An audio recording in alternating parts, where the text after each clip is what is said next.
حسبي ربي جل الله ما في قلبي غير الله. ٹیکسلا انجمن تاجران کے سابقہ صدر حاجی زاہد رفیق صاحب جنہوں نے بڑھ چڑھ کر ساتھ چلنے کی یقین دہانی اس مائک پر آ کر کرائی، وہ بھی تشریف لائے. ہمارے سوشل میڈیا کے انتہائی اہم ورکر انجمن تاجران ٹیکسلا کی ایک خاص علامت اور ماتھے کا جھومر جناب رؤوف شاکر صاحب، میرے استاد محترم قاری محمد افضل صاحب، میرے چند بہت ہی پیارے عزیز بھائی میر سنان صاحب B17 سے، عبید الرحمن بٹ صاحب، شہزاد میر صاحب تشریف لائے. اور علماء کرام میں سب سے پہلے میں شکریہ ادا کرتا ہوں چھوٹے بھائی مولانا شعیب اختر صاحب کا کہ آج یہ جتنا مینج ہوا پروگرام، بینا فلیکس، ایک ایک چیز جہاں کا انتظام، یہ سب انہوں نے کیا. اور کئی دن کا، کئی ہفتوں کا پیپر ورک تھا جو ہم مل کر باہمی مشاورت سے اس پہ بڑا وقت ہم نے لگایا، بہت ساری مشاورتیں ہوئیں. اور آج یہ اتنا اہم دن تھا اور صبح ان کی دادی جان کا انتقال ہو گیا. صبح 11 بجے چھاچی محلہ میں میں نے نماز جنازہ پڑھائی، یہ پھر میت کے ساتھ چکری گئے، 4:30 بجے دادی کی نماز جنازہ وہاں پڑھا کے ابھی اس پروگرام کے لیے پھر تشریف لائے. تو میں ان کا بہت زیادہ شکر گزار ہوں. برادر مکرم مفتی عبداللطیف صاحب جو پاکستان میں مکتب تعلیم القرآن کے عنوان سے بہت بڑی جماعت اور ادارہ ہے قرآن کریم کی خدمت کا، جو ہر شہر کی بہت ساری مسجدوں میں مکاتب قائم ہیں، تو ضلع راولپنڈی کے یہ ان کے انچارج ہیں. مجھ سے قبل بیان ہوا مفتی عبداللطیف صاحب کا، تو یہ مکتب کی نمائندگی کر رہے تھے، ان کا بھی شکریہ ادا کرتا ہوں. اور مولانا کلیم الرحمن صاحب، قاری ظفر صاحب اور دیگر بہت سارے علماء کرام ہیں، اگر کسی کا نام رہ جائے تو میں معذرت چاہوں گا. اور کچھ ساتھی میری ٹیم کا حصہ ہیں جنہوں نے مجھ سے بھی بڑھ کر اس میں محنت کی ہے، جس میں میرے بھائی اسامہ قریشی صاحب پچھلی صف میں تشریف فرما ہیں. دوسرے نمبر پہ مولانا شعیب اختر صاحب ہیں، قاری ظفر صاحب، مولانا کلیم صاحب، ہمارے بھائی ارشد اولا صاحب، بہت سارے ساتھی ان کے ساتھ بھی جڑے اور ہماری ٹیم کا حصہ بنے. اور یہ دراصل میری ایک سوچ ہے جو تقریباً 20-21 سال سے میرے دماغ میں تھی. قاری ظفر صاحب موجود ہیں، میں نے ان سے چند دن پہلے بات کی تو انہوں نے مجھ سے اچانک یہ فرمایا کہ جب آپ 1999 میں پڑھ کر آئے تو ان دنوں میں اس وقت بھی آپ نے اپنی اس سوچ کا مجھ سے ذکر کیا تھا. تو یہ کسی کا رد عمل نہیں، نہ کوئی یہ وقتی چیز ہے، میری 20 سال کی سوچ کے نتیجے میں یہ ایک تحریک ہے جس کا میں بھی ذکر کروں گا. یہ ہے کیا؟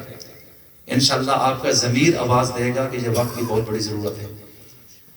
جنجوہ صاحب سے پہلے میں بات کرنا اس لیے لازم سمجھتا تھا کہ آپ حضرات کو سب کو پتہ چلے کہ ہم نے آپ کو بلایا کیوں ہے، ہم یہاں کیوں آ کر کھڑے ہو گئے، اور کیا واقعی اس تحریک کی ضرورت ہے، ہونی چاہیے. اگر ہے تو پھر ہم سب کو مل کے چلنا چاہیے، یہ میرا کوئی ذاتی ایجنڈا ہے. اور اگر واقعی یہ سب کی ضرورت ہے تو پھر ہمیں ایک آواز اور ایک جان بن کر ساتھ چلنا ہوگا. رسول بھی دنیا میں آئے تو جماعتیں ساتھ بنا کر چلے، اکیلا نبی بھی اس ماحول میں کبھی کامیاب نہیں ہو سکا. یہ اللہ کا ایک نظام ہے. جب اجتماعی کام ہے تو اجتماعیت اس کے لیے چاہیے ہوتی ہے، اور اخلاص ہوگا تو وہ چلے گی، اس کے بغیر وہ کبھی نہیں چلتی. اور الحمدللہ ہم صرف اللہ کی رضا کے لیے کھڑے ہوئے، اس کے پیچھے کوئی مقصد نہیں. دوسری بات کہ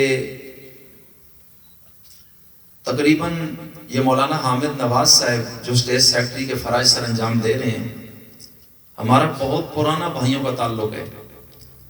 ان سے جب میں نے یہ بات کی چند مہینے پہلے تو انہوں نے کہا یہ آج سے 7-8 سال پہلے آپ نے مجھ سے کی تھی.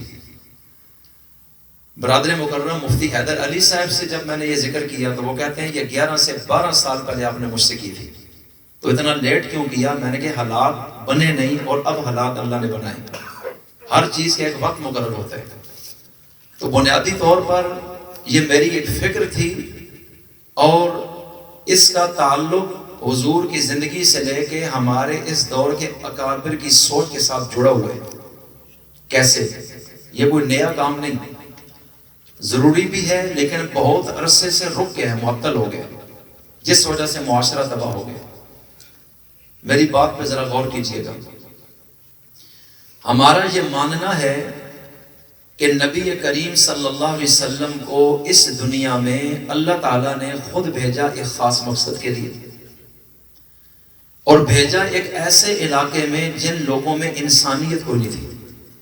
دنیا میں سب سے گندے اور برے لوگ، نہ ان کو اخلاق اور آداب کا پتہ ہے، نہ علم اور تعلیم کا پتہ ہے، نہ معاشرت ہے، نہ کوئی حسن سیرت ہے، نہ کوئی ادب، نہ اخلاق، نہ تربیت، احساس نام کی چیز ہی نہیں، جس کا ملک صاحب ذکر فرما رہے تھے۔ کیونکہ یہ چیزیں تو تعلیم سے پیدا ہوتی ہیں، اور تعلیم وہاں ہے ہی نہیں، ساری قوم ہی ان پڑھ ہے، کسی نبی رسول کو جانتے مانتے نہیں، کسی کتاب کو لکھنا پڑھنا انہیں نہیں آتا، صرف لڑائی اور لڑائی اور لڑائی، صدیوں تک قتل ہی قتل ہے۔ اب اس قوم کو جو زمین کی پستیوں سے بھی نیچے چلی گئی، وہاں سے اٹھا کر انسانیت کے بام عروج تک کیسے پہنچایا جائے؟ یہ تو کائنات میں سب سے مشکل کام ہے، کیونکہ یہ جاہل تو ہیں لیکن ان میں رحم بھی نہیں، اپنی ہی بچیوں کو زندہ زمین میں دفن کر دیتے تھے، اور ایسی قوم تو آج بھی دنیا میں نہیں ہے۔ اور عبادت کے نام پہ کپڑے اتار کے خانہ کعبہ کے صحن میں آ کر دن کی حالت میں دن دہاڑے ننگے طواف کرتے تھے۔ اس قدر بے حیائی، اور اس کو عبادت کا نام دیا۔ ایسی قوم تو اب بھی دنیا میں کوئی نہیں۔ اور جس ہستی کو اللہ نے بھیجا ہے کہ آپ نے ان پر محنت کر کے ان کو اپنے پاؤں پہ کھڑا کر کے انسان بنانا ہے، وہ ہستی اس کائنات میں اللہ کے سب سے قریب ہے، اللہ کی محبوب ہے۔ میری باتوں پہ ذرا غور کیجئے گا، توجہ آگے پیچھے ہوئی تو میرے مدعا سمجھ نہیں پائیں گے۔ دنیا میں ہم یہ دیکھتے ہیں کہ اگر کسی کا محبوب کہیں جا رہا ہے اور یہ اس کو بھیج رہے ہیں، اس کی کوشش ہوتی ہے کہ ایسی جگہ پہنچاؤں جہاں سے پروٹوکول ملے، اس کی عزت ہو، سلام ہو، سلوٹ ہو، پھول نچھاور کیے جائیں، اور جن کے پاس بھیجوں وہ قدردان ہو اور آنکھیں اور پلکیں بچھا دیں، کیونکہ یہ میرا محبوب ہے۔ تو اللہ تعالیٰ چاہتے تو اپنے محبوب کو ایسوں میں بھیجتے، جو پیغمبر آتے تو یہ لوگ جشن مناتے آپ کی آمد کا، یہ گلے لگاتے، یہ پھول برساتے، اور اللہ کے محبوب کو پروٹوکول ملتا جیسے دنیا والے اپنے محبوبوں کو پروٹوکول دینا چاہتے ہیں۔ لیکن اللہ نے اپنے محبوب کو ایسے ماحول میں ڈالا، پروٹوکول کیا، وہاں تو انسانیت بھی کوئی نہیں کہ ان میں رہ کے کام کرنا ہے۔ آپ کی عظمت دنیا پہ تب کھولے گی کہ آپ کس منصب کے مالک ہیں۔ اگر میں آپ کو دنیا کی مہذب متمدن قوموں میں بھیج دیتا اور کل آپ کی تھوڑی سی تربیت سے بھی وہ بن جاتے تو لوگ کہتے وہ لوگ پہلے ہی بڑے تعلیم یافتہ تھے، نبی کا کیا کمال ہے؟ جس قوم میں کمال ہے ہی نہیں، اور وہ جب سب سے اوپر چلے جائیں گے تو پھر یہ آپ ہی کا کمال ہوگا، کسی اور کا نہیں ہوگا۔ اس لیے ہم نے آپ کو ان میں بھیج کر جہاں آپ کی شخصیت کو دنیا پہ کھولنا ہے کہ رول ماڈل قیامت تک یہ ہستی ہو سکتی ہے اور کوئی نہیں، اور جو نصاب آپ لے کر جائیں گے، جس کو پڑھ کر یہ علم حاصل کر کے بلندیوں تک چلے جائیں گے، اس نصاب کی طاقت بھی دنیا کے سامنے آئے گی کہ باقی کوئی سمسٹر، نصاب، کتاب، مضمون اتنی جان نہیں رکھتا معاشرے میں انقلاب کی جتنی یہ کتاب رکھتی ہے۔ یہ دوسرا فائدہ۔ اور تیسرا، لوگ اپنی آنکھوں سے دیکھ رہے ہیں اس معاشرے کا بہت نیچے چلے جانا، اور جب یہی معاشرہ دنیا میں سب سے اوپر چلا جائے گا، عقیدے میں، علم میں، عمل میں، اخلاق میں، تہذیب میں، تمدن میں، معاشرت میں، انسانیت میں، دنیا کہے گی ان جیسا کوئی نہیں، تو پھر زمانے کو سمجھ آئے گی کہ اس وقت جس کتاب نے یہ تبدیلی پیدا کی، قیامت تک اسی کتاب سے جڑ کر تم تبدیل ہو سکتے ہو، اس کے بغیر کوئی کتاب بھی تمہیں کبھی بھی انسانیت کی معراج میں نہیں پہنچا سکے۔ تو جس ماحول میں میرے رسول نے قدم رکھا، یہ کام اتنا آسان نہیں تھا، کیونکہ آپ نے جب غلطیوں کی نشاندہی کرنی ہے تو رد عمل آنا ہے، آپ نے جب اللہ کا حکم بیان کرنا ہے تو جو طاغوتی طاقتیں ہیں انہوں نے پوری طاقت سے مزاحمت کرنی ہے، آپ کی ذات پر حملے ہوں گے، آپ کے خاندان پر، آپ کی بیٹیوں پر، اور آپ میں ضرورت سے زیادہ غصہ اور جذبہ ہے اور آپ انتقام میں آ گئے، تو یہ تو تحریک رک جائے گی۔ اس لیے آپ کو قدرت نے خود بنا کر بھیجا ہے اور آپ پہلے سے سنورے ہوئے دنیا میں تشریف لائے کہ جو جرت آپ میں ہے، حوصلہ اور برداشت وہ کسی میں نہیں ہے۔ اور آپ صلی اللہ علیہ وسلم نے مکہ سے اکیلے اس کام کا آغاز کیا جس کی آواز میں آج آپ کے سامنے اٹھا رہا ہوں۔ توجہ میری طرف کیجیے۔ اور یہ دل گردے کا کام تھا کہ ایک ایسی قوم سے بات کرنی ہے جس میں رحم ہی نہیں ہے۔ انہوں نے تو ثواب سمجھ کے مجھے مار دینے، میری سگی بہن نہیں، سگا بھائی نہیں، والد نہیں، ماں نہیں، دادا کوئی نہیں، تو خاندانی طور پہ بھی کمزور ہوں، اور یہ سارے اتنے بدماش ہیں کہ انہوں نے چھوڑنا نہیں اپنی چودرا ٹکوں بچانے کے لیے۔ اب اس میں کتنی دلیری چاہیے اس کام کے لیے، وہ ساری دلیری اور جرت اللہ نے میرے نبی میں ڈال کر بھیجی۔ اور پھر کردار صاف ہو، کیونکہ مبلغ اور دائی قوم کے رہبر اور لیڈر جو ان کی زندگیاں بدلنے کے لیے اٹھتے ہیں، ان کے اپنے کردار گندے ہوں تو وہ کبھی انقلاب نہیں لا سکتے۔ ان کو ادھر ہی سے ڈورا ڈال دیا جاتا ہے کہ آپ اپنے آپ کو دیکھیں۔ اللہ نے کیا فرمایا؟ وَثِيَابَكَ فَطَهِّرْ، اے نبی اپنے کپڑوں کو پاک رکھنا ہے، اس سفید کپڑے پہ داغ نہ لگ جائے کہ یہ سیرت گندی ہو گئی تو دنیا میں پیغام یہ مجروح ہوگا، فائدہ کوئی نہیں ہوگا آپ کی آمد کا۔ اس لیے اس گندی دنیا کے معاملات سے اپنے آپ کو بچا کے رہنا ہے آپ نے۔ اور پھر کیا فرمایا؟ یا ایھا المدثر، اے چادر اوڑھنے والی ہستی، 40 سال آپ نے بہت آرام کیا ہے، میں اپنا تصور پیش کرتا ہوں، قوم اب کھڑے ہوں، آرام کا ٹائم ختم ہے۔ جب قوم جہنم میں جا رہی ہے، انسانیت کا قتل کر رہی ہے، اپنی اولادوں کو زمین میں زندہ کاٹ رہے ہیں، شراب بھٹی میں پڑی ہے، بیت اللہ کے اندر شرک ہو رہے، اللہ کو جانتا مانتا کوئی نہیں، مطاف میں کھڑے ہو کے کپڑے اتار کے فخر کر کے عبادت سمجھ کے یہ کام کر رہے ہیں، اور ساری قوم اور سب کے آوے کا آوا بگڑا ہوا ہے۔ تو اب ان حالات میں آپ کمبل اور چادر کر کے سو جائیں تو یہ آپ کے لیے جائز نہیں۔ یا ایھا المزمل، اے کمبل اوڑھنے والی شخصیت، یا ایھا المدثر، اے چادر اوڑھ کر آرام کرنے والی شخصیت، اتار دیں ان چیزوں کو۔ قوم اب آپ کھڑے ہو جائیں، درد لے کے کرنا ہے۔ تو پھر میرے نبی اٹھے، اور پھر نہ دن دیکھا نہ رات، نہ سفر نہ حضر، نہ اپنے نہ پرائے، نہ عرب نہ عجم، اور دنیا نے پھر کس طرح مزاحمت کی، خدا کی قسم تاریخ میں اس کی مثال نہیں ہے۔ ابو لہب نے اس رد عمل میں کہ تم ہمارے عقیدے پہ ضرب لگا رہے ہو کہ ہم شرک کرتے ہیں اور یہ غلط ہے، باپ دادا کا بھی عقیدہ غلط، اس نے یکدم اپنے 2 بیٹوں کو کہا اگر تم میری اولاد ہو تو نعوذ باللہ اس محمد عربی کی جو 2 بیٹیاں تمہارے نکاحوں میں ہیں، ابھی شادی نہیں ہوئی، میرے حلالی بیٹے ہو تو سامنے جاؤ کعبہ میں اور لوگوں کے سامنے ذلیل کرو اور چہرے پہ تھوک کر اس نبی کو کہو ہم تیری بیٹیوں کو طلاقیں دیتے ہیں، اگر میرے بیٹے ہو تو یہ کام کرو۔ اس قدر نبی کے مقابلے میں آگے اس پیغام کے پہنچانے کے بعد رسول اللہ نے فرمایا یہ قربانی دے دوں گا، کوئی مسئلہ نہیں۔ انہوں نے سوشل بائیکاٹ کیا، انہوں نے لالچیں بھی دی، انہوں نے جرگے لے کر چچا کے پاس کہ ان کو سمجھا دیں، تو میرے نبی نے کیا کیا ہے؟ صرف ان کو یہ سمجھایا ہے کہ یہ یتیموں کے ساتھ زیادتی، غلاموں کے ساتھ زیادتی، بچیوں کو زندہ دبانا، شرابیں پینا، کعبے کا ننگے طواف کرنا، بیت اللہ میں اللہ کا حق پامال کرنا، یہ ٹھیک نہیں ہے۔ اس میں نبی کی ذات کا کیا فائدہ ہے؟ یہ سارے فائدے تو ان کے لیے، اور قوم کو تعلیم کی طرف کہ اللہ کا خوف اپنے دل میں لاؤ۔ وہ کہتے ہیں ہم یہ باتیں نہیں سننا چاہتے، آپ کون ہوتے ہیں ہمیں بدلنے والے؟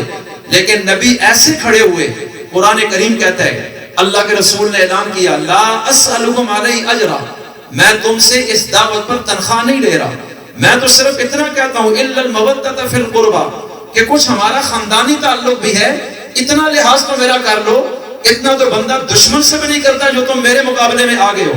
راستے میں کانٹے، اوپر سے پتھر، جو مجھے ملے اس کو بھی گھسیٹتے ہو، جو کلمہ پڑھے اس کو بھی مارتے ہو، جہاں بیٹھ جاتا ہوں اس گھر کے باہر تلواریں لے کے کھڑے ہو جاتے ہو، اور میں تنخواہ تو مانگ نہیں رہا، کچھ ہمارا خاندانی اور علاقائی تعلق بھی تو ہے، کم از کم اتنا ہی لحاظ کر لو اس کا۔ کیا آپ میں اتنا بھی احساس نہیں کہ آپ لوگ مکمل تباہی کے دہانے پہ چلے گئے اور ایک شخص آپ کو وہاں سے نکال کر عزت کے راستے پہ لانا چاہتا ہے، اور آپ سے غرض اور لالچ بھی نہیں، اس اپنے محسن کو بھی آپ نہیں پہچان رہے۔ یہ تھا وہ ماحول جس میں میرے رسول نے فیصلہ کیا کہ اس قوم کو میں نے اللہ کا قرآن پڑھانا ہے، سمجھانا ہے، سکھانا ہے، اس میں یہ غور کریں۔ اب اللہ نے کیا فرمایا سنیے، قرآن کریم میں 2-3 جگہ کہ ہم نے اس نبی کو بھیجا، سورہ آل عمران، مومنوں پر احسان کیا اس نبی کو رسول بنا کر، اور یہ نبی 4 کام کریں گے دنیا میں آ کے۔ کتنے کام کریں گے؟ سارے میری طرف توجہ کر کے بولیں، کتنے کام؟ پہلا، یتلو علیہم آیاتی، ہم نے جو قرآن دیا یہ نبی اس کی آیتیں پڑھ کے سنائیں گے۔ تو گویا کہ یہ قرآن سنانا ان کو، یہ اس نبی کو بھیجنے کا پہلا مقصد ہے۔ وَيُزَكِّيهِمْ، ان کے اندر جو گند ہے نبی اس کو نکال کر اس میں پاکیزگی پیدا کرے گا، ان کی روحوں کو پاک کرے گا۔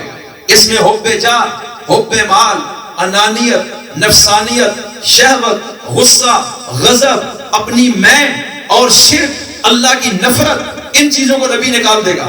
نبی اس کے اندر کیا لائے گا؟ زبانوں پہ جھوٹ ہے تو سچ کو لائے گا، دل میں شرک ہے تو توحید کے بیج اگائے گا۔ کہا اس کام کے لیے نبی کو بھیجے کہ ان کے اندر کی زندگی کو آپ نے بدلنا ہے۔ اور یہ کیسے ہوگا؟ یہ قرآن سنائیں گے، وَيُعَلِّمُهُمُ الْكِتَابِ، اور پھر اس کی تشریح آپ کریں گے کہ اللہ اس میں کیا کہہ رہے ہیں، کیونکہ یہ سارے بندے اللہ کے ہیں، نفسیات کو وہ بہتر جانتے ہیں ان کے اندر کیا کمزوری ہے، بیماری کیا اور اس کا نسخہ شفا کیا ہے۔ وَالْحِکْمَةَ، اور پھر نبی یہ پریکٹیکل اپنے وجود پر کر کے بھی دکھائے گا کہ میں جو بول رہا ہوں کر کے بھی دکھا رہا ہوں، اس قانون پر عمل مشکل نہیں۔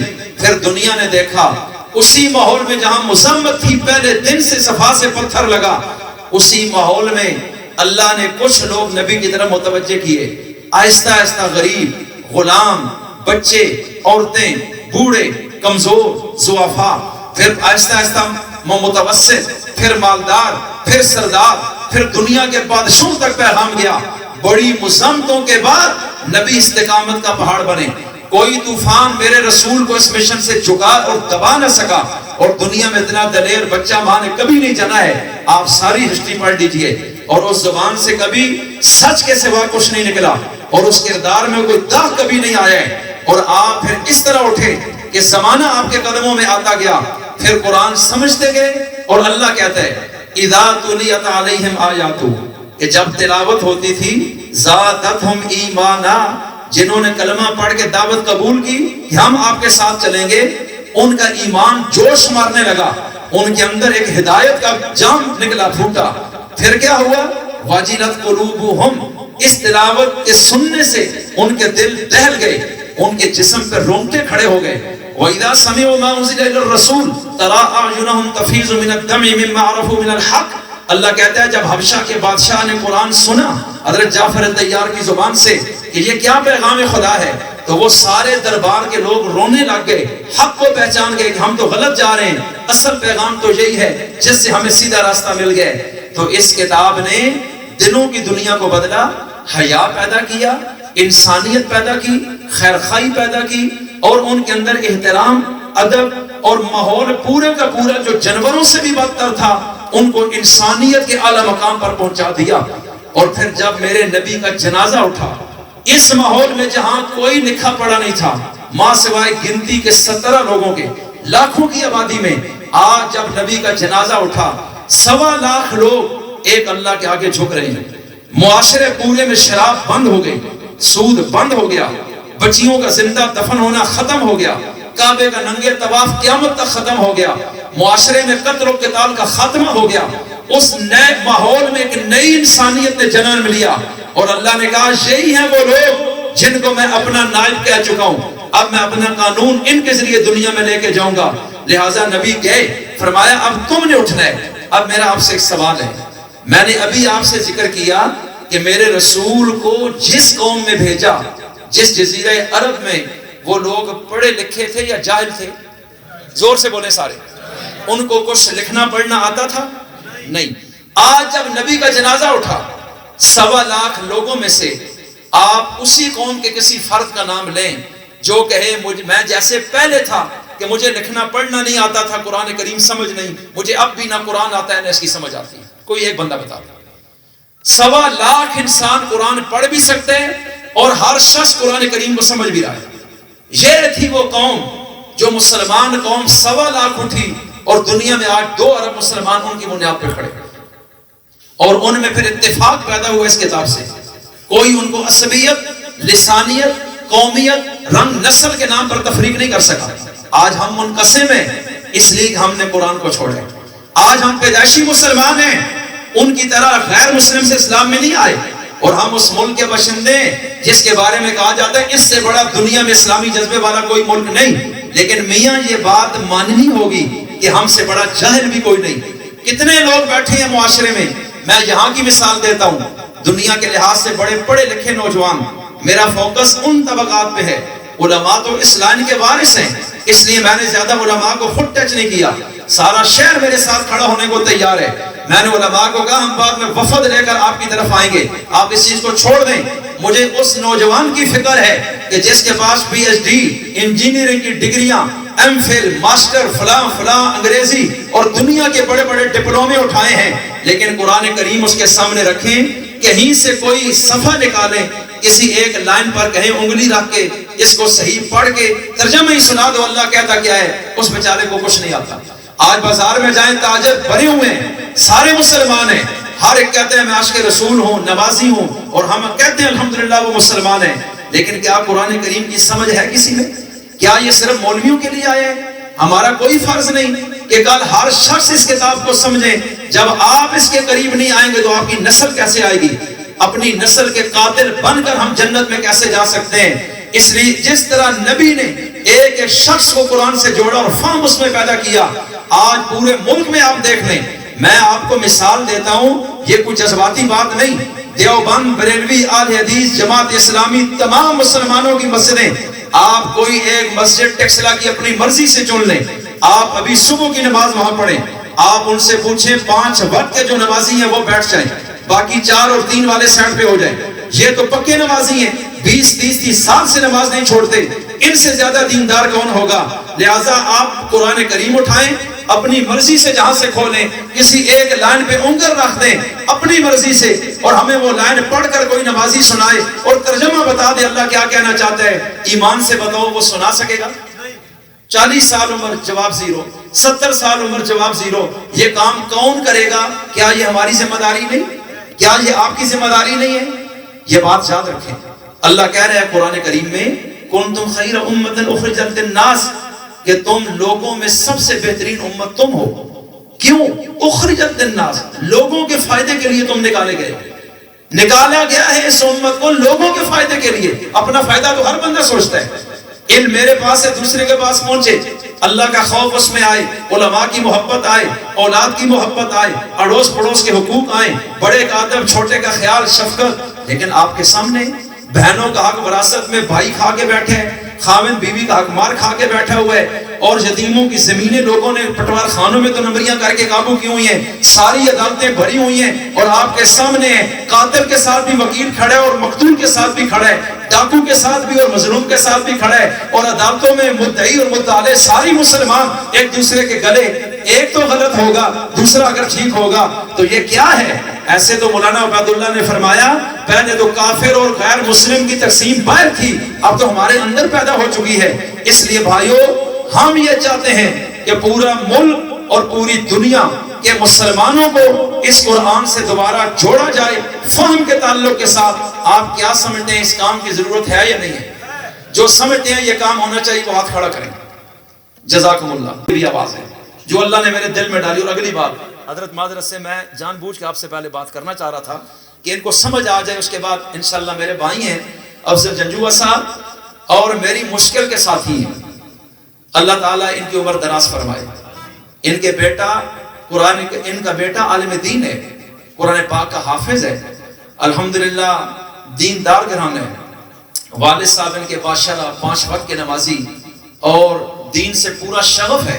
اور میرے ساتھ جنجوہ صاحب اور ہمارا کوئی تعلق پتہ نہیں 25 سال کے کتنا پرانا ہے. بہت پیار محبت اور دینی بنیاد پر ہمارا تعلق ہے. آپ سب سے میرا دینی رشتہ ہے، اس کے علاوہ میرا اور کیا رشتہ ہے کسی کے ساتھ. تو میں عرض یہ کرنا چاہتا ہوں، آپ سمجھتے ہیں اس کام کی ضرورت ہے، میں بھی یہ سمجھتا تھا. یہ میرے دل میں اللہ نے ڈالا ہے، مجھے کبھی کسی نے نہیں کہا. چونکہ میں پورے ملک میں آنا جانا رہا ہے، میرا بہت زیادہ لوگوں سے میرے معاملات تعلقات رہے اور اب بھی ہیں. اور شہر میں میں نہیں سمجھتا مجھ سے زیادہ کسی عالم دین کے عوام سے رابطے ہوں، ہر جگہ ہر محلے میں، لیکن ایک زمانے سے لوگ آتے جاتے ہیں، لیکن میرے اندر یہ کڑن ہمیشہ سے رہی ہے کہ صرف ہم شریعت پڑھتے ہیں جو مدرسوں میں چلے گئے۔ تو قرآن تو کہتا ہے ھدی للناس، یہ پیغام اور رہنمائی تو سب انسانوں کے لیے، تو ان کی فکر کون کرے گا؟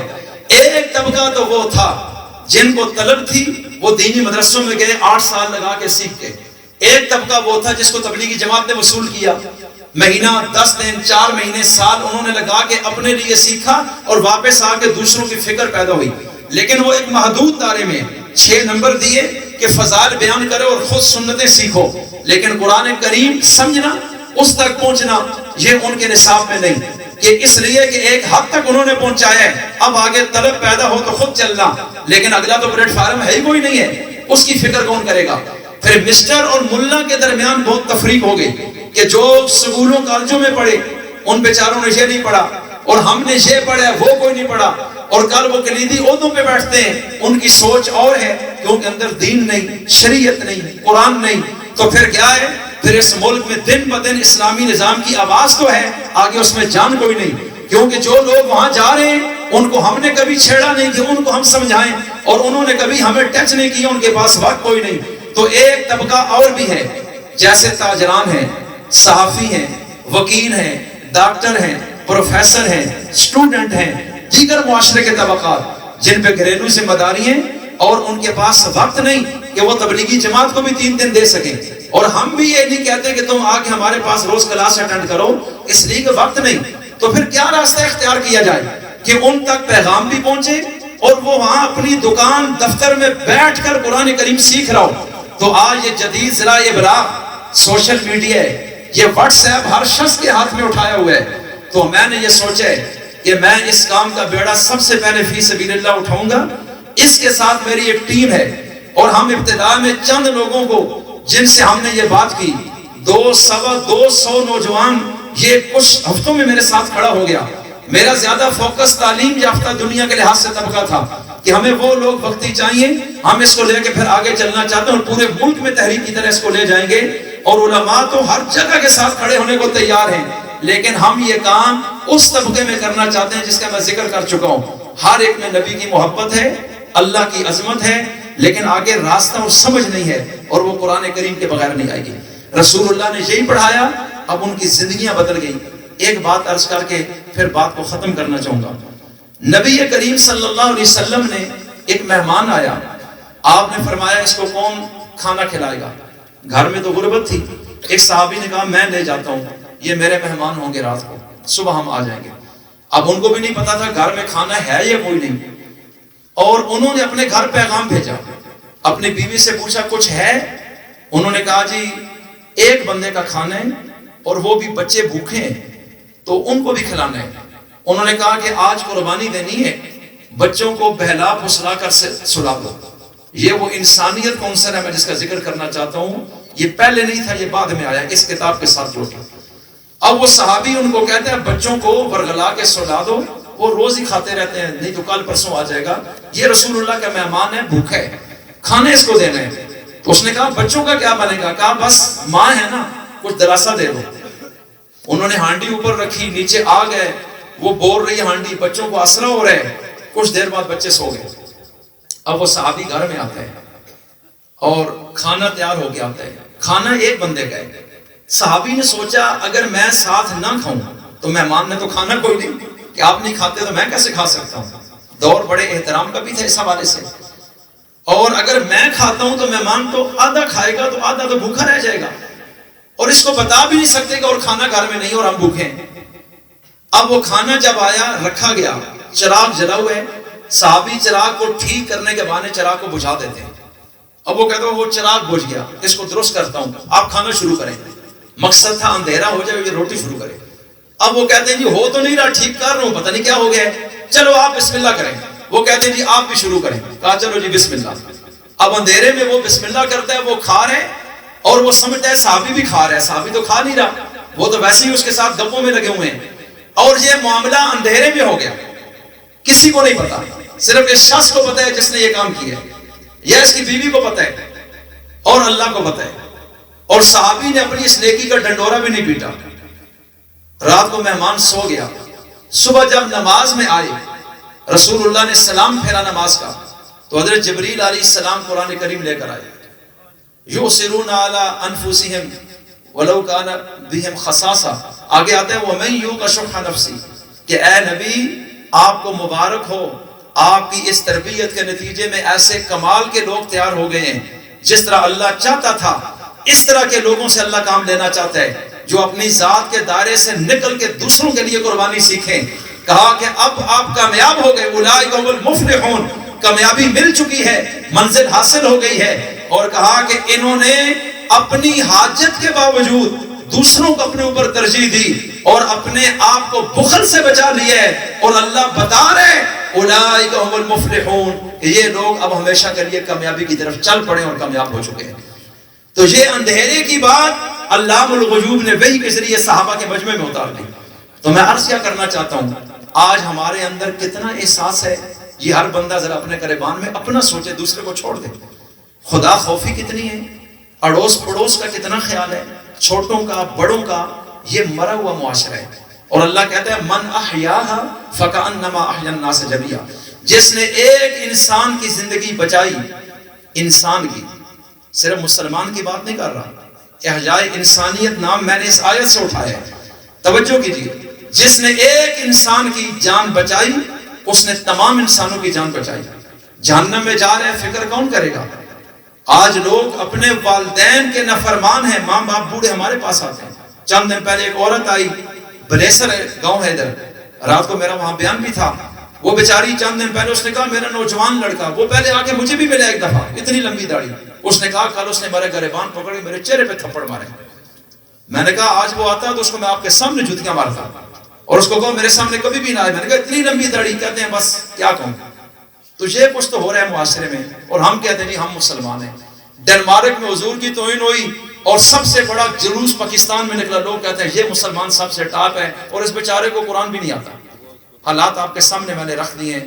تو بھائیو بتاؤ, اس تحریک کے ذریعے ایک تو ہم ہر شخص تک اس کے اٹھائے ہوئے موبائل کے ذریعے روزانہ ایک آیت انشاءاللہ العزیز, اور وہ بھی کیسے میں بتا رہا ہوں آپ کو, ایک آیت میں خود اپنی زبان سے تلاوت کروں گا, اور پھر ایک ایک لفظ کا ترجمہ وہ آپ سنیں گے. مثال دیتا ہوں, بہت آسان ہے, مشکل نہیں, بالکل مشکل نہیں. مثلا ذالک الکتاب لا ریب فیہ ھدی للمتقین, چند الفاظ ہیں. ذالک اس کا معنی ہے وہ, میں نے بول دیا وہ. ذالک کیا معنی؟ الکتاب خاص کتاب یا یہ کتاب, لا نہیں, ریبا شک, فیہ اس میں, بس اتنی ہی بات. اب جب میں نے یہ ریپیٹ کیا دوبارہ, ذالک وہ, اب قرآن کریم میں کتنی مرتبہ ذالک ہے, آپ نے 2-4 دفعہ دھیان کیا, آپ کو سینکڑوں ذالک کا ترجمہ خود آ گیا. جہاں بھی آئے گا آپ کا دماغ کہے گا وہ. لا ایک مرتبہ, 2 مرتبہ, 4 مرتبہ گزرا, لا نہیں, جہاں بھی آئے گا آپ کے دماغ میں یہ چیز آ گئی, اس کا ترجمہ ہے نہیں. فیہ کا ترجمہ ہے اس میں, فیہ ھدن, اس میں ہدایت ہے. فیہ ظلمات, ایک اور آیت, اس میں تاریکیاں ہیں. تو میں عرض کیا کرتا ہوں, اس میں, اعلیٰ کا معنی ہے پر, یہ جہاں بھی آئے گا 2-4 رکوع گزریں گے, آپ کے پاس ذخیرہ الفاظ بڑھ جائے گا, اور ہر آیت میں اس طرح کے الفاظ آ رہے ہیں, اور آپ کا دماغ کئی لفظوں کو پہلے ہی پک کر چکا ہوگا. نئے الفاظ کی طرف آپ چلیں گے, شروع میں ایک آیت, اور پھر آگے چل کے چند آیتوں کے بعد اب آپ کہیں گے کہ تھوڑا سا زیادہ ہو جائے. ہم یہ چاہتے ہیں 5 سے 7 یا 10 منٹ کا ایک کلپ ہو, اس سے زیادہ لمبا کوئی نہ ہو. آپ مصروف لوگ ہیں, لیکن اس کے تحت 3 فائدے ہوں گے, 4. ایک تو یہ ہے کہ جب میں پڑھتا ہوں ذالک الکتاب لا ریب فیہ, تو جن کو پڑھنے میں غلطی ہیں انشاءاللہ ان کی درستگی ہوتی جائے گی. شرم کی وجہ سے کسی کو نہیں بتا سکتے کہ زندگی گزر گئی, آپ کس کو بتائیں؟ گھر بیٹھے قرآن کریم کھولیں, 10 منٹ کے لیے وضو کر کے 24 گھنٹے میں جس ٹائم طبیعت مانے, اتنا کرنا ہوگا. ورنہ اس قوم کو اللہ بھی کبھی نہیں بدلتا جو اپنی حالت بدلنے کے لیے تیار نہ ہو. یہ اس کا قانون ہے, 12-13 سورہ رات میں اتارا ہے. تو توجہ, اب جب آپ 24 گھنٹے میں 10 منٹ نکالنے کو تیار ہیں, تو جب آپ رات کو, دن کو, دکان میں, دفتر میں, جہاں بھی ہیں, آپ وضو کر کے قرآن کریم کھول لیتے ہیں، آپ کی گاڑی میں ہے، دفتر میں ہے، دکان میں ہے، تھوڑا سا وقت ملا، اب آپ نے وہ کلپ میرا کھولا، آپ نے سب سے پہلے تو لفظ کی ادائیگی کو دیکھا کہ یہ پڑھا کیسے ہے، آپ ریپیٹ کرتے ہیں 1 منٹ میں، آپ اسی طرح جو غلطی ہے وہ آپ کو پتا چلے گی، اور یہ چند رکوع میں بھی غلطیاں نکل جائیں گی انشاءاللہ۔ اس کے بعد لفظی ترجمہ جب میں نے ایک ایک حرف کا کیا، آپ کو پتا چل گیا ذالکہ کا یہ ترجمہ ہے، لا کا یہ ہے، یہ 4-5 رکوع جب گزریں گے تو آپ دیکھیں گے کہ آپ کے اندر بہت ساری معلومات مزید آ چکی ہیں۔ یہ دوسرا فائدہ۔ تیسرا، اب اس کا با محاورہ ترجمہ لفظی ترجمے کے بعد آپ خود کر لیں گے۔ یہ وہ کتاب ہے جس میں شک کوئی نہیں، ہدایت ہے پرہیزگاروں کے لیے۔ ایک ایک لفظ کا ترجمہ تو آپ کو آ گیا، اب اس کو جوڑنا تو آپ کے لیے مشکل نہیں، یہ کام تو مجھے کرنے کی بھی ضرورت نہیں، اس کی صلاحیت تو آپ کے اندر خود پیدا ہو گئی ہے۔ چوتھی چیز، اور اس سے نیچے ہم نے نہیں جانا، کہ پھر میں یہ بھی نہیں چاہتا اس پلیٹ فارم سے مسالک کے اختلاف کو چھڑا جائے، اس نے ہمیں تباہ کر دیا۔ دوسرا، اس کو میں نے غیر سیاسی رکھا ہے کہ جو سیاسی جس جماعت کا بھی ہے، قرآن کریم اس کی ضرورت ہے۔ ذاتی طور پر آپ کی جس پارٹی سے بھی آپ کی سیاست ہے، آپ بے شک رہے، ہمیں اس سے کوئی غرض نہیں، لیکن اس پلیٹ فارم کو ہم سیاست کی طرف نہیں لانا چاہتے۔ یہ تعلیم، تربیت اور انسانیت کی خدمت کے لیے ہم ایک ہو کر چلیں گے، اس لیے میں عرض کرنا چاہتا ہوں۔ پھر قرآن کریم کا یہ تیسرا مرحلہ۔ چوتھا مرحلہ کیا ہے کہ رسول اللہ کو بھیجا صلی اللہ علیہ وسلم کو قرآن پڑھ کر سنائیں اور تعلیم دیں۔ تعلیم کا مطلب جہاں وضاحت کی ضرورت ہے وہ آپ کر دیں، وہ حضور اپنی زبان میں کرتے تھے۔ یہ تابعی نے جو خیر القرون کا یہ سب سے افضل تفسیر یہی ہے قرآن کریم کی۔ انشاءاللہ میں ہر آیت کے ضمن میں صحیح احادیث آپ کے سامنے حوالے سے پیش کروں گا کہ یہ حدیث بخاری میں ہے، مسلم میں ہے، فلاں صحابی سے، اور ہر حدیث صحیح ہوگی۔ آپ کتاب اٹھا کے اس کا حوالہ چیک کرنا، یہ بہت محنت کا کام ہے، یہ اتنا آسان نہیں ہے، لیکن جب آپ سنیں گے انشاءاللہ العزیز اندر ایک دنیا ہوگی جو اندر خود تبدیلی پیدا کرے گی، اور انسان میں احساس، شعور، رحم، یہ ساری چیزیں خود بخود اندر داخل ہوں گی قرآن کے پیغام سے۔ اب ایک شخص پڑھتا ہے خود کہ سود حرام ہے، اللہ اور رسول کا اعلان جنگ ہے ان سے، اب کسی مولوی کی بات تو نہیں، اللہ کی بات کو تو وہ خود یقین کر رہے ہیں۔ ایک وقت آئے گا بس یہی اس کا قرآن سے جوڑ اس کو حرام سے پیچھے کر دے گا، ظلم کر رہے پیچھے کر دے گا، توبہ کی طرف لے آئے گا۔ اس طرح یہ قرآن زندگیوں کو بدلتا ہے۔ تو سارے ساتھی چاہتے ہیں یہ کام ہو؟ جب آپ خود سیکھ رہے ہیں تو پھر دوسروں کی فکر بھی تو کرنی ہے۔ تو اس کے لیے ہم نے یہ کہا ہے، صحابہ نے جان بھی دی، خود تو سیکھا ہے، لیکن اتنے پہ ضروری مسئلہ حل نہیں ہوا، خود سیکھ کے اگلوں کی فکر۔ اس کے لیے رسول اللہ نے فرمایا جان بھی دینی ہے، وقت بھی دینا ہے، مال بھی دینا ہے۔ صحابہ نے تینوں چیزیں دیں یا نہیں؟ ہم آپ سے وقت مانگیں گے، جان نہیں مانگتے۔ اور دوسرے نمبر پہ مہنگائی کا دور ہے، اکیلے کچھ نہیں ہو سکتا۔ ہم یہ چاہتے ہیں اس جماعت کا جو بھی ممبر بنے وہ قرآن پاک کا فہم اس میں لازمی ہوگا۔ انشاءاللہ ایک وقت آئے گا پورے ملک میں ہماری اس جماعت کا ہر شخص قرآن پاک سے واقف ہوگا، جاہل بندہ چل ہی نہیں سکے گا، اس کو خود سیکھ کر آگے چلنا ہوگا۔ آج ہم جب کہتے ہیں بچوں آپ حافظ بنے، بندہ اپنے بچے کو ڈال دیتا ہے، خود نہیں بنتا۔ ہم کہتے ہیں جی دین پر عمل، کہتے ہیں جی میں نے ایک بچہ دیا ہوا ہے نا فلاں مولوی صاحب کے سامنے، میرے بچے نے روزہ لگایا ہے، او بھائی آپ کدھر گئے؟ ہم کہتے ہیں پہلے آپ خود ان ہوں، اس کے بعد دوسروں کی فکر۔ یہی رسول اللہ کا طریقہ تھا کہ جو آ رہے اس کو نکلنے نہیں دینا کہ تم کدھر جا رہے ہو، تم تو ادھر آؤ نا، وصولی تبلیغی جماعت کی طرح ڈال دی ہے۔ اس لیے اس کام کو اپنا کام سمجھیں۔ اور دوسری بات یہ عرض کرنی ہے، دوسری بات کہ ممبر شپ فارم ہے، وہ ابھی انشاءاللہ تقسیم ہوں گے، لڑکے لے کر آئیں گے، اس کو آپ پڑھیں، وہ ابھی فل کر کے آپ لوگوں نے یہاں جمع کرا دینے، اور اس میں 300 روپیہ ممبر شپ کی فیس ہے اور ماہانہ فیس بھی۔ کوئی غریب ہے تو بے شک چھوڑ دیں، کوئی امیر ہے تو زیادہ بھی دے گا، اس کو فائدہ ہوگا انشاءاللہ۔ اس میں ہم کیا کرنا چاہتے ہیں؟ اس میں ایک کام تو ہم یہ کرنا چاہتے ہیں، جیسے آج یہ پروگرام ہم نے کیے، ظاہر بات ہے اس پہ بہت بڑا خرچہ ہے۔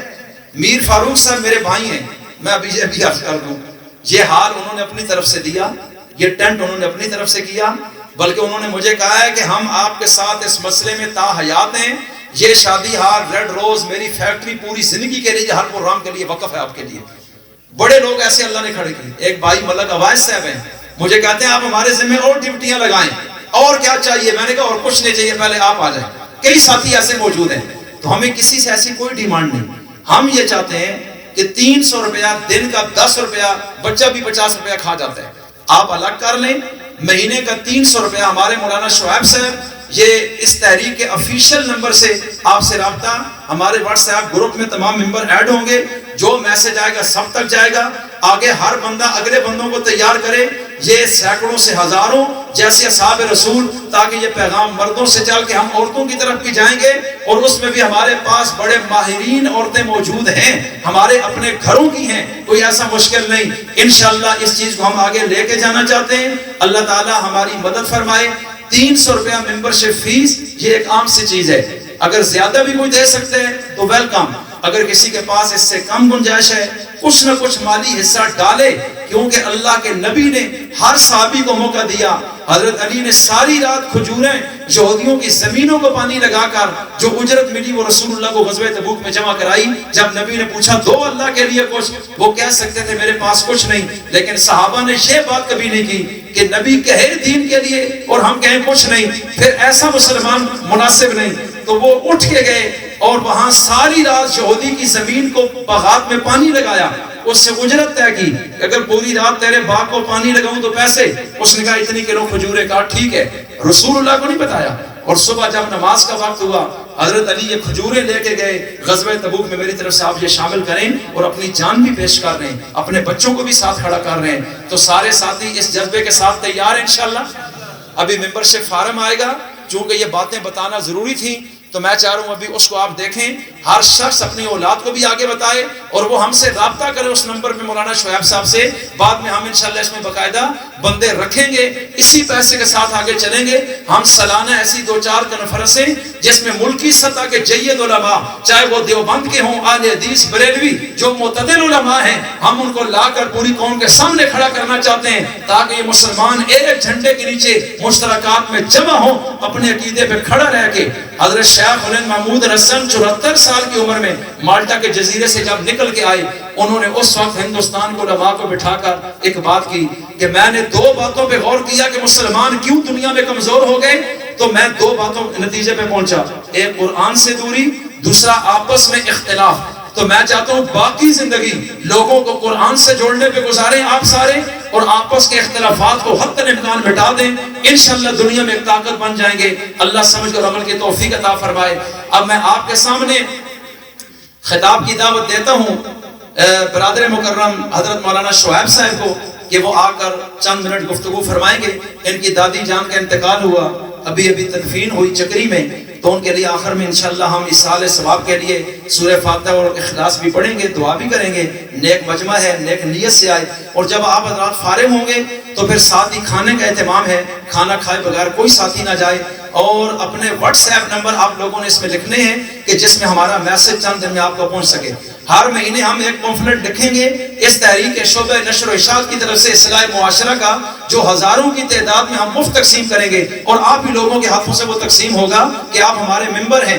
آپ نے سب سے پہلے اپنی تربیت پہ دھیان کرنا ہے کہ میں جس تحریک سے جڑا ہوں میں ایک نشانی اور علامت بن جاؤں انسانیت کی، کہ لوگ مجھے دیکھ کر میری طرح بننے کی کوشش کریں۔ اللہ سمجھ کی اور عمل کی توفیق عطا فرمائے۔ وما علینا الا البلاغ المبین۔ قاری صاحب فرمان صاحب وائس سے دبا سے تشریف لائے، ملک امجد صاحب، ملک عابد صاحب، مولانا سنار الحق صاحب، محترم بھائی رفیع اللہ صاحب، اور مولانا سہیل صاحب سرائے کھولیاں سے آئے، مفتی شاکر اللہ صاحب، مولانا عثمان صاحب اور مولانا وقاص عثمانی صاحب، اس کے علاوہ عادل بھائی نیو سٹی سے آئے، ہمارے برادر مکرم حاجی محبوب صاحب اور حاجی حافظ علمگیر صاحب، یہ ہماری استقبالیہ میں بہت زیادہ ہمارے ساتھ چلتے ہیں ہر موقع پر۔